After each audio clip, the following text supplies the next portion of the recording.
And I feel one thing I want to share with you all. The greatest destroyer of peace today is the cry of the innocent, unborn child.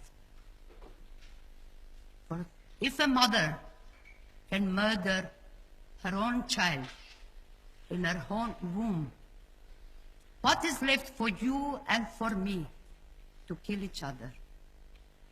Even in the scripture, it is written, even if mother could forget her child, I will not forget you. I have curved you in the palm of my hand.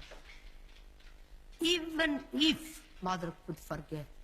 But today, millions of unborn children are being killed. And we say nothing. In the newspapers, you read numbers of this one and that one being killed, this being this one. But nobody speaks of the millions of little ones who have been conceived with the same life as you and I, with the life of God. And we say nothing. We allow it. To me, the nations who have legalized abortion, they are the poorest nation. They are afraid of little one. They are afraid of the unborn child. And the child must die because they don't want to feed one more child, to educate one more child. The child must die.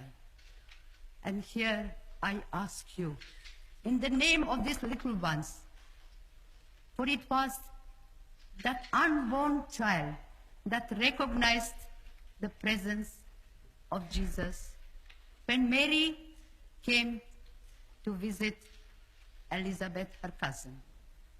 As we read in the gospel, the moment Mary came into the house, the little one in the womb of his mother leaped with joy, recognized the Prince of Peace.